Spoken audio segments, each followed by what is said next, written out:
करने लगे, एक ऐसा हमारा कभी समय आएगा, क्या हमें भी ऐसा अवसर प्राप्त होगा कि हम भी प्रभु की पत्नी बन करके, प्रभु की प्रेयसी बन करके हम भी कभी सेवा करने का हमें अवसर प्राप्त होगा। उन दंडकारण्यक बन के मन में रहने वाले जो जितने भी महात्मा हैं, सबके मन में यही भाव आया, मानो आज मेरे प्रभु श्री राम कहने लगे, इस समय तो तुम्हारी कामनाओं को पूर्ण कर नहीं सकता। क्यों? क्योंकि एक पत्नी व्रत मैंने लिया हुआ है, किशोरी जी मेरे साथ हैं, सीता मैया मेरे साथ हैं। मानो आशीर्वाद दिया कि द्वापर युग में जब मैं कृष्ण बन करके आऊंगा तब तुम्हारे मनोरथ को पूर्ण करूंगा। प्रेम से कहिए। आपने श्रवण किया था अष्टम स्कंद की कथा में कि जिस समय मेरे प्रभु भगवान वामन बड़ा दिव्य और अद्भुत अलौकिक स्वरूप लेकर के राजा बलि के यज्ञ में पधारे, तो जितनी भी दैत्य कन्याएं थी, उन कन्याओं के मन में भी ऐसे सुंदर स्वरूप को देख करके भाव आया कि हे गोपाल, हे वामन भगवान, कभी हमें भी ऐसा अवसर दीजिए, हमारे ऊपर भी कृपा करिए, हम आपकी पत्नी बन करके और आपकी सेवा कर सके।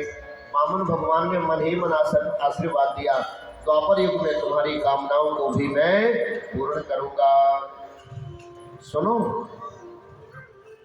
राजा बलि की जो बहन थी ना, जिनका नाम था विंध्यावली, जिस समय छोटे से रूप को देख करके मेरे प्रभु के वो भी मोहित हो गई, मन में भाव आया उसके कि प्रभु आप भी कभी कृपा करोगे, मेरे ऊपर भी कृपा करें। ऐसा छोटा सा रूप देख करके लग रहा मैं अपनी गोदी में लेकर के अपना दुग्ध पान कराऊं, जो इच्छा करी हो मन मानी, भाव के साथ में जो हम इच्छा करेंगे प्रभु पूर्ण करेंगे।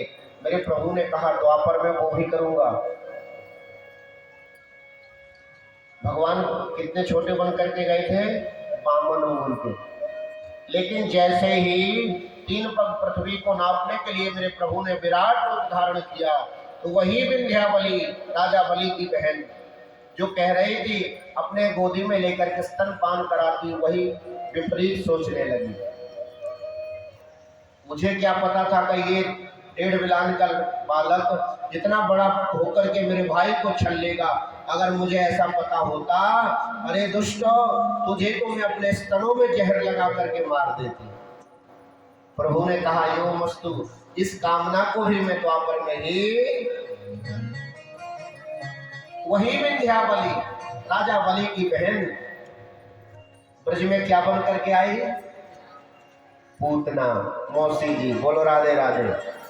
प्रभु ने गोद में बैठ करके दुलार भी किया, स्तनपान भी किया, और उसने कहा था जहर लगा करके, मेरे प्रभु ने उसके स्तनों में लगे हुए जहर को भी पिया। और जो कामना करता है प्रभु उसका उद्धार जरूर करते हैं। मेरे कन्हैया में, मेरे कृष्ण में यही तो अंतर है। कृष्ण का मतलब है करसत जीवानाम चित्तम सा कृष्णा, जो यत्र तत्र भटके हुए जीवों के चित्त को, जीवों के मन को जो अपनी तरफ आकर्षण कर लेता है, अपनी तरफ खींच लेता है, उसी का नाम है कृष्ण। बोलो राधे राधे। कृष्ण के चरणों में साधारण व्यक्ति का, जीव का प्रेम होता नहीं है। अरे प्रेम तो छोड़िए, कृष्ण जो शब्द है वो सबसे कहा भी नहीं जाता। बोलो राधे राधे। कई लोग तो ऐसे हैं जो कृष्ण बोल भी नहीं पाते। एक शहर है जिसका नाम है कृष्णगढ़। क्या नाम है? कृष्णगढ़। लेकिन बहुत लोग बोल नहीं पाए, इसलिए उसका नाम पड़ गया किशोरगढ़। कई बार तो मैया यशोदा भी जब नामकरण हुआ प्रभु का, गर्गाचार्य जी से कहने लगे महाराज जी हम पे ना लियो जाएगा तेरे कृष्ण कृष्ण नाम। फिर बोले हम तो सीधे सीधे कन्हुआ कहेंगे। प्यार का नाम मैया यशोदा ने कन्हुआ रखा था, कन्हैया रखा। अब जब आप कृष्ण, राम तो कोई भी बोल सकता, राम। छोटा सा जो बच्चा होता है ना, वो कृष्ण कृष्ण नहीं कह पाता, राम राम कह पाता, सीता राम सीता। छोटा सा बच्चा बोलने लग जाता। लेकिन कृष्ण क्यों?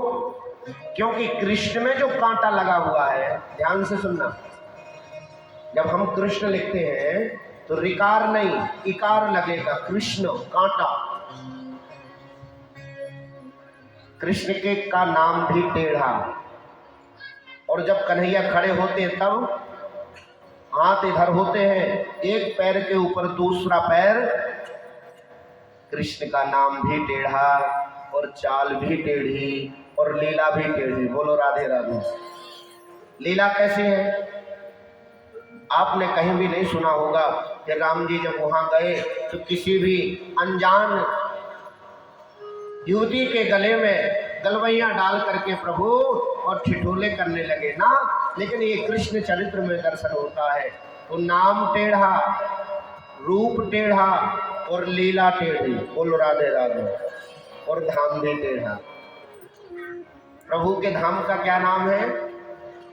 वृंदावन। वृंदावन नाम नहीं है, वृंदावन। उबा में कांटा। सुनो,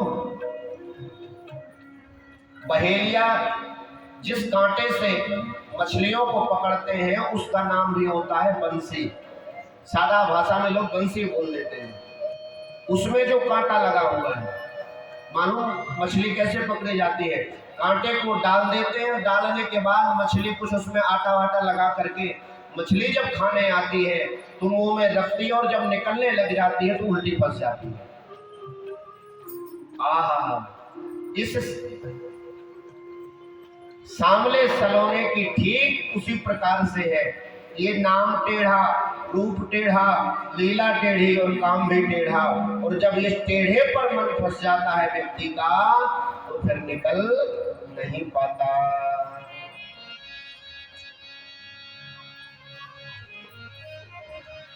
भगवान कहते करसत जीवा नाम कृष्ण, जो भटके हुए जीवों के चित्त को चुरा लेता है, जो चपल और चंचल चितवन को मेरे प्रभु को जो एक बार निहार लेता है वो उसका हो जाता है, चाहे वो रस खान ही क्यों ना हो।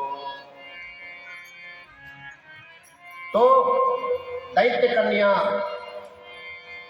जंगल में रहने वाले दंडकारण्यक वन में जो महापुरुष है वो महापुरुष सब यहाँ ब्रज में गोपी बन करके पधारे हैं। बोलो राधे राधे। वेद के मंत्र हैं 1 लाख। जो वेद के मंत्र हैं 80,000 मंत्र हैं ज्ञान कांड के।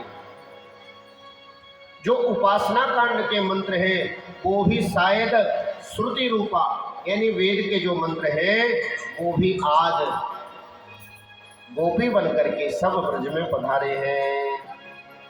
भगवान सुखदेव कहते श्रुति रूपा यानी वेद रूपा, मुनि रूपा, साधन सिद्धा, स्वयं सिद्धा, दैत्य कन्या, मत्स्य कन्या, वो सब जो है तो ब्रज में प्रभु का दर्शन करने के लिए, प्रभु का दीदार पाने के लिए सब गोपी बन करके आई है। आज शरद पूर्णिमा की रात्रि पर जैसे ही मेरे प्रभु ने कदम के नीचे खड़े होकर के वेणु का निनाद किया, वेणु को बजाया, बंसी को बजाया, बंसी बजते ही जो गोपी जिस कार्य में लगी थी उस प्रत्येक गोपी को ऐसा लगा कि प्रभु मेरा नाम लेकर के पुकार रहे हैं।